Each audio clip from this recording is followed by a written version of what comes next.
here for all of it, bro. I'm here for all of it. I see it. So you can find the heading title Allah's forgiveness, and then read that. So basically, just read that and just keep going. Just read that little, like read that, and then stop, and then I'm gonna talk about it. Allah forgives, regardless of our sins that we have committed in following and obeying our slave masters. Allah will forgive us if we, the so-called Negroes, turn to Him and return to our home kind. And while I'm discussing, I'm gonna talk to you because that's easier for me than I'm all with it. Say that. So in that, can you read out that just the last line of that body, that paragraph? Yeah. Allah will forgive us if the so-called Negroes turn to Him and return to our own kind. So that's something that I'm big on right now, is the returning to our own kind. Yeah. It's kind of hard to tell people, who their God is, because there's so many different beliefs of who God is. But yeah. I can walk around and say God isn't real or God is real, but I can't walk around and say, oh, I'm black, you're not black. Like if I see somebody that's black, like they black, like that's something set in stone. So I'm real heavy on being for my people. Like if I know how my condition is because of me being black and everything that has traveled from the past and up until now, I'm not gonna ignore it. Like I'm aware of it, so I'm gonna do things that I feel better my people in some retrospect, when it's, even if it's something as simple as reading books, so that nobody else has to. Like you right now, you coming in here means a lot to me. Like when I tell you the tears, the time I put in just off of thinking about the betterment of black people, seeing what you were doing out there in your own research with Malcolm X and coming in here and helping me read, bro, that mean a lot to me, bro, because that's not the type of time that we be on, bro. That's not the type of time black people be on, to just be like, oh, I'm gonna be in the library doing research on Malcolm X. Bro, we could go to, if me and you right now went to 100 libraries, we're not gonna find we might not find a single black person looking for information on other black people, bro. So. Nah, it's funny you say that, because even when you approach me, well, for one, you know how most black people are. They just like, when they see other black people, they're just like, not saying they get defensive or something like that, but it's just like they on guard. It's like, yo, what's about to happen? That's why I was a little hesitant. I'm like, and then when you start talking about the Malcolm X thing, so it was just like, when you talk about Elijah Muhammad, I was like, yo, I was researching Malcolm X, but I was going to start researching Elijah Muhammad and everybody else. But it's funny how you were just like, yo, I'm doing this, and blah, blah, blah. I'm like, oh, I'm actually reading about him right now. Like me, I'm not Muslim or anything like that. I was just like researching different, different people, and I was just like, as of late, I've just really been into like the Nation of Islam, Malcolm X, Elijah Muhammad, and I was just taking my time just like research and find out, like, not saying the truth, but just find out their ideologies and like what they stand for and stuff like that. Especially as today, as black men, we really don't have like too much. I'm to piggyback off of that word is ideologies. That's one of my favorite words, and I think I don't think, but I feel like where you're going is we don't have too many ideologies. We don't have too many thought groups. Like we're not able to be like, all right, let me go do something. Let me pick from this pool of thoughts. Let me pick from this pool of thoughts. And I was gonna say, most people, I think these days, they just pull up from like rap music or celebrities and stuff like that. Nothing wrong with it, but I feel like it's definitely something wrong. Yeah, something wrong with it. Yo, to each his own. I let people do them, but me, I just wasn't trying to look up to certain rappers and stuff like that. I was trying to look for more people with stand-up morals, or people that really stood for something, instead of just a celebrity who has money and that can dribble or can rap. You feel me? So that's where I was with it as of late. I like how you said that it's nothing wrong with it, because I felt the same type of way. Like it's just music. Like there's nothing wrong with it, but bro, like since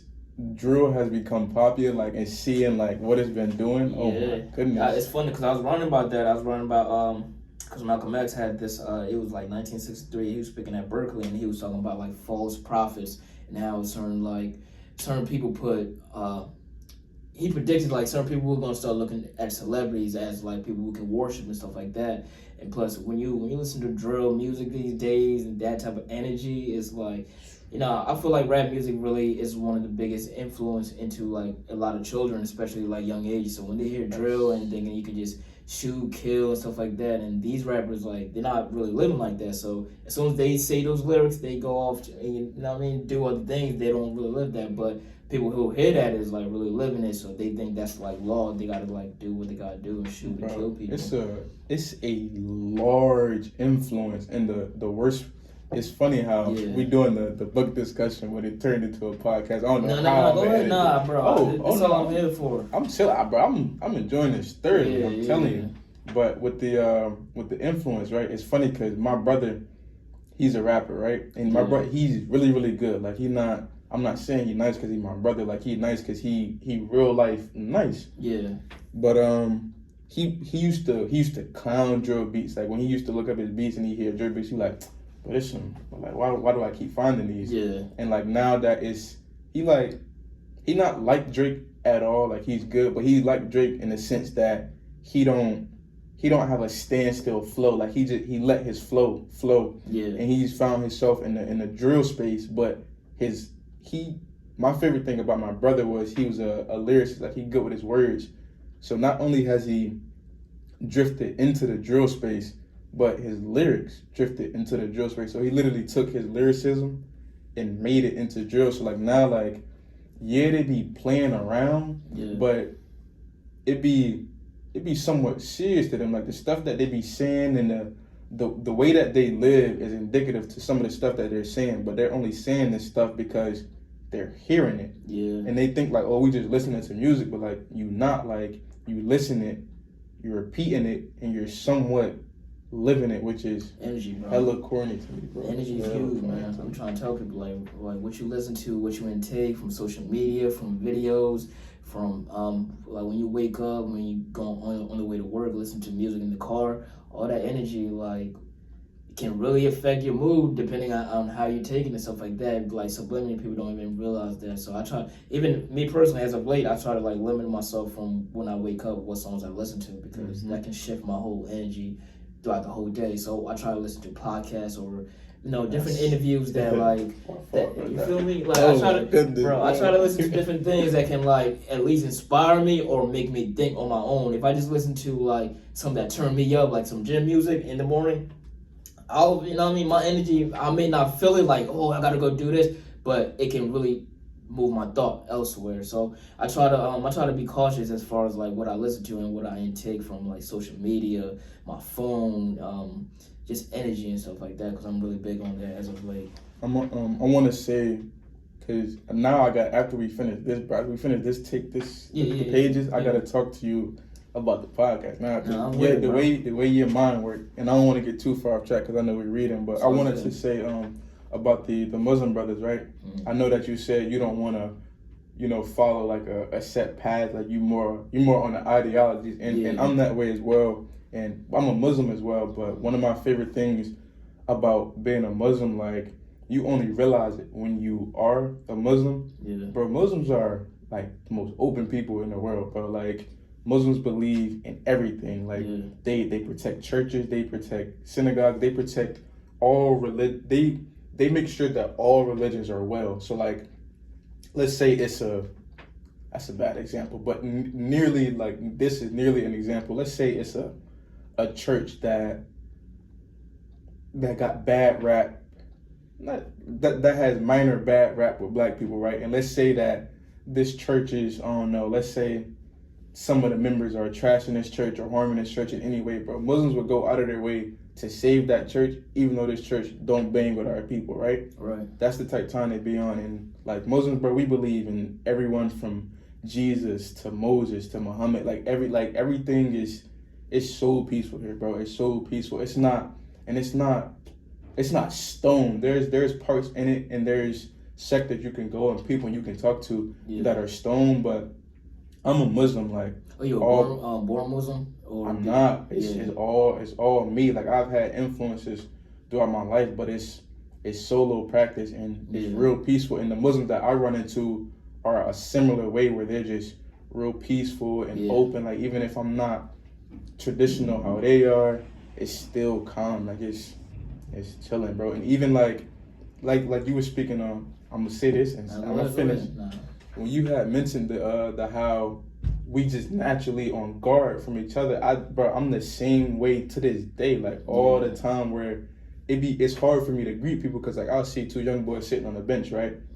In the type time that I'm on, I know that one of the things that created slavery was division. So something that I try to do is reach out to any brothers I see. But like I'll see two young boys sitting on a bench that I know I could do dirty, and I would be nervous walking by them. I'm like, bro, why are you nervous? There's two young boys on the bench. Like, just say what's up. Yo, it's crazy, but I feel like I don't know what made us like that. But if you're walking down the street, like let's say you're in Philly, or you can be, let's just say at a mall, anywhere, you can just be walking down a hall, and you see like two black people coming towards you. You'll feel like you're on guard. But if you just like see two other races, even let's just say white, you probably wouldn't feel like, nah, they ain't gonna do nothing. Like, but I don't know where that comes from. I don't know if like that's internal, how we just like grow up. You peep how we can like you can feel it. Like that shit is weird, bro. Yeah, and like it shouldn't be like that. Don't get me wrong, you shouldn't be open to everybody, but like it's just like when you see like certain people like your own skin color and stuff like that, you like a little like man, I don't know, like. And it shouldn't and we be like never that. had those thoughts ever. It's just there. Ain't nothing ever happened to us. I don't say it's animal instinct, but it's just human instinct. Like especially for black folks, you just gotta be on guard, gotta be defensive, even to your own con and shit like that. So it's like real unfortunate, but real life. That's real life. That's what comes with like. And that's why I say I appreciate you so much, bro, because that's something that I'm trying to turn around. So for you to be the person you are, to have the mind that you have, I want to let you know that that's what my podcast episode is going to be on, intelligence. I want to let you know that you are highly intelligent, bro. Appreciate that, bro. I appreciate that, for real. This the next chapter, right? It is. So we read that, and my premises on that chapter was just being for your people, and we just went on a little tangent, but even that tangent shows why it's so important to be for your people. The next heading was Allah's warning to us. And, Gotcha. What Allah you talking about? Warning to us? Yeah, Allah's warning to us. Allah's warning to us. Allah told us that the slave masters had taught us to eat the wrong food, and that Allah told us that the slave masters taught us to eat the wrong food, and that this wrong food was a cause of sickness and short span of life. He declared that he will heal us and sit us in heaven at once if we will submit to him. Otherwise, he will chastise us with severe chastisement until we did submit, and that he was able to force the whole world into submission to his will. That one of the things I pointed out about the book, because when I be reading it, I be struggling, and I had to look up at the camera. I'd be like, "Listen, the font is small." Not even that. No, it's small. A little faded. So I'm trying to see if it's the right word and stuff like that. I'm glad you're reading now, so they know. I'm like, it's hard to read, right? Go hold you. Now I don't want people to think I'm like I'm struggling, but trust me, it's hard to like see the words, but it's all good though. I believe that the reason I highlighted that passage, something that I love that passage. Something that I realized a while ago. We get, and I do believe this is a will from the Most High, a higher power than us. But if you ever notice, like if it's a path or anything that you wanna go towards or accomplish, the Most High has a way of literally forcing it onto you. Like say I got so many examples, but of course I can't think of none on the fly. But like let's say you wanted a charger, right? Let's say you needed a charger for your phone. And let's say like right now we in here, right? And let's say it's a charger right there and you need a charger for your phone. And you're like, oh man, I just met bro, I don't want to ask for the charger, cause I need the charger, but I don't want to ask for it. You're right. So you'll go home, you won't have a charger, your phone will still be fine, right? And something will happen to where your phone go back to 100%. You're like, oh, dang, my phone on 100%. I ain't even have a charger. You're like, cool, all right, let me go about my day. You'll go about your day, right? Now, let's just say magically you have a daughter, right? Your phone would be on 100%. You and your daughter would be out, right? Your daughter start coughing, getting sick. You're like, yo, what's wrong? She was like, can you call yada yada? You look over at your phone and now your phone dead, and you got to make a call, and now she getting worse and worse and worse. So now you got to run back and be like, yo, bro, can I get this charger? But I just use that as an example, like as a small example. I don't know if you can think back on it, but it's like it's something that forces us to get towards something that we were thinking about, and I find that happen to me a lot. It's like if I want to do it and I'm not putting in the correct effort and I'm still thinking about it, right, something forces me back to it. Yeah. How you feel about that? Energy. As far as that, I feel like I'm really big on manifestation, energy, and whatever you think in your head. Not saying it would always come back, but when you keep thinking about something, you're eventually gonna see it, or you're gonna see signs and stuff like that. Like I'm gonna give you an example. Like yesterday, I was with my pops. I just came off I was doing whatever, so I came home. I'm just eating, and then, but I was gonna ask him, but in my mind I was like, I haven't seen such and such come here as of late. So later on, when I went to my room, such and such came through, like a family friend, right. But he hasn't been there for like a few months. So I was just wondering, I'm like, I was gonna ask my dad, is such and such good, but I didn't do it, so I just kept eating, and then I went downstairs, and then when I heard my dog start barking and stuff like that, I was like, who's upstairs? That's when I knew the family friend came through. So I was like, that's crazy how I was gonna be like, I should have told my dad so he would believe me. I didn't want to be like, I was just thinking about him. It's like some crazy shit. Even as far as like what I was doing out here.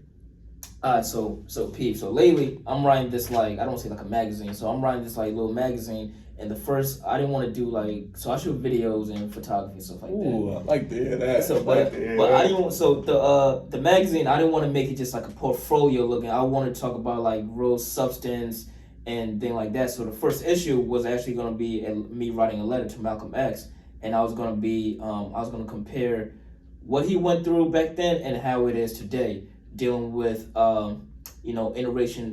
interracial relationships, dealing with drugs, dealing with false idols, and how it is back then.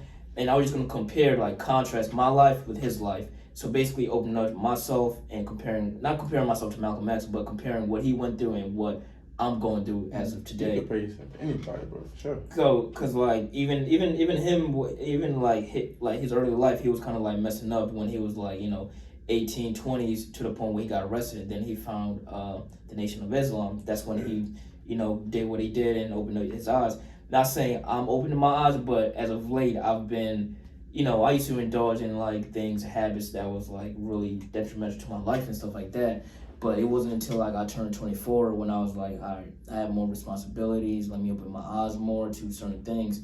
That's why, not saying I've been more into Muslim and Islam and stuff like that, but I've been reading more ideologies and more, more things about what people beliefs are and stuff like that. So I say this. So even when I was just out there, mind you, so I'm not even supposed to be here right now because I called up for work because I was I wanted to get this done. So I came to the library and I'm just just researching to have more time as far as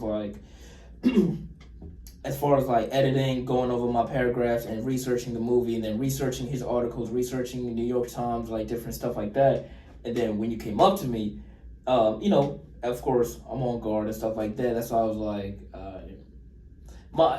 this sounds crazy, but you don't see black people in libraries. No, you don't. You feel me? So that's why I was like, what you doing? Not saying what you doing here, but I'm like, all right, it's middle of the day, early. So I'm like, really, what you doing? Yeah, what you doing there? What's going on? So even when you brought up, are you familiar with Elijah Muhammad? I was like, that's a sign.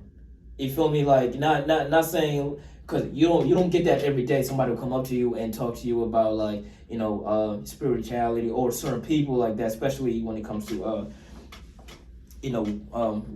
we're talking about. So that's why I was not a little hesitant, but I was I promise you, even when you said, yo, you read books, I was gonna be like, yeah, I just read books what I'm into, because then as soon as you say, yo, I'm doing like, doing this about like Muhammad, I was like, yo, that's crazy. I'm actually reading about, Malcolm X, and researching like researching all this. So Malcolm X did the preface for the book. yeah, so like, I don't know. So that once again, like, I'm big on energy. So as of late, whatever I'm been on my mind, it's just been, not saying coming true, but you'll see certain signs where it's like, shit, pay attention and just keep going forward type thing. So like, I'm actually glad that I'm here. You feel me? So I'm just opening my eyes more, honestly.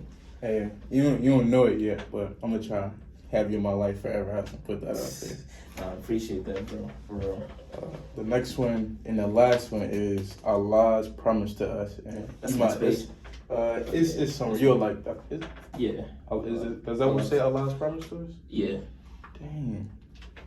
Allah's promise to us. All right, read that one, and then it'll be the next one after we discuss that. Gotcha. Allah's promise to us. Allah said that He will make a new people out of us who submit to Him by causing us to grow into a new growth, not an entirely new body, but a reversal of the old decayed body into a new growth, which He said will make us all. I'm all over the place. My bad, bro. Let me do it one more time. Allah's promise to us. Allah said that He will make a new people out of us who submit to Him by causing us to grow into a new growth, and not an entirely new body, but a reversal of the old decayed body into a new growth, which He said will make us all as we were at the age of 16. And there will be no decay in this new growth of life. He also stated that the next life is that of unlimited progress. I got a few questions to ask you and something to say. So you actually read? I can hear it in you reading. You actually read a lot on your own time. That's real thorough. So when I was in school, I never used to like to read, because it was just like, not saying we were forced to read, but you'll read things that you're not really interested in. So on my own personal time, I try to read different articles about like things I was interested in, like even what I was reading about the music business and stuff like that. Like, I personally like to read what I'm into, and that's how you can tell. But yeah, I like to read. It's funny how in school I wasn't trying to beat her at all. Not a single point in school where I was like, bro, school is the way. Yeah. As soon as I got out, I've been addicted to learning, bro. I'm literally addicted to learning and reading. I think it was last week, bro. I might have bought 4 books last week, bro. Yeah. Addicted, bro. Even on my iPad or iPhone, there's this app like iBook. I download mad, cause like the most, like, most these days people don't really walk around with books like that, and you try to have it on the go, cause whenever you at, you may be in the passenger seat, you may be just chilling in the crib, you may be somewhere else and you don't have a book. Just pull up your phone and you can just start reading different articles. But I try to read like books. It's something about just like reading actual like words on like book format. It just feels different than just reading a screen, where it just feels like, once again, that energy that your eyes, and then when you get a notification, it just distracts you, and then you just off guard or whatever. But I try to read a lot as far as like what I'm into, and not even books. Like, I try to read like old articles of like I'm subscribed to the New York Times. So when you subscribe to them, they give you every like piece of literature that they ever wrote since like the beginning of like whenever they started. You can like research and find. Yeah, you can. Certain articles you can find out when certain news things that happened like 1987 or 18. Whenever they started, they digitalized everything, so you can read all the newspapers and all that stuff. So I try to read like different things where it's like, yo, I didn't know about that, or certain articles on certain people that I was like really into. Because like one thing I realized about reading is just, it's not about what you read, but it's who writes it too. And depending on how they write it, especially when you're reading like newspapers and stuff like that, or even magazines. I'm like really into like music, so I'll try to find like certain writers that know how to interview certain people, because I'm like, they'll ask certain questions in a different way and stuff like that, or they'll write an article about somebody in a like I don't know, in different ways and stuff like that. So I try to be in touch with just like whatever I like to preferably read and stuff like that. Do you know how? Bro, I cannot stress this enough. Do you keep it a stack with me? Yeah. Do you know how highly intelligent you are? No. You don't. Put it like this. I'm not gonna go. It's something like you don't go around. Yo, I'm smart. Like, but at the same time, I know certain things that I have. Not many people have or they take for granted as far as like time and just reading or just researching and learning and stuff like that. Something I've been learning, bro, and it's something that I struggle with. Is accepting and embracing, like you said, like somebody could ask you like, "Oh, are you intelligent?" And your initial is to be humble and like lay back and like, "Oh, I appreciate," like just to like brush it off because you're not trying to accept it, bro. When I tell you what you just said as far as like the research and with the New York Times, I got cold because I'm like, what? Like that? Like that's almost like an unlimited amount of knowledge like you can tap into. I've never heard that, and the fact that you just said all that and then some, bro, and that's in you. That's regular every day for you, and I've never heard it. That's highly intelligent, bro. But you gotta realize like it comes like with like ego. Like I have a hard time struggling as far as like letting people know how intelligent I am without coming off as like, oh, he's arrogant or he's cocky or whatever. But put it like this, like let's say you play basketball. You're not in the NBA or you're not in school or nothing like that. You just out playing ball, but you know you're super nice. You want to go out your way and be confident and be like, yo, I'm telling you, I'm that. People may feel insecure because they may not feel like they're there when it comes to like basketball skills, but it's like, I don't know, man. I try to be humble, but sometimes I just try to let my intelligence show when it's time instead of just going out my way and just like bringing it out. So I struggle with that too, and one of the best ways to ease that struggle for me so far is releasing the information. But even in releasing the information, that feeling is still there. But I heard something today which really helped me a lot, and that's another thing I'm gonna talk about with you eventually, bro. I really appreciate you, bro. I'm telling you, bro. I'm here.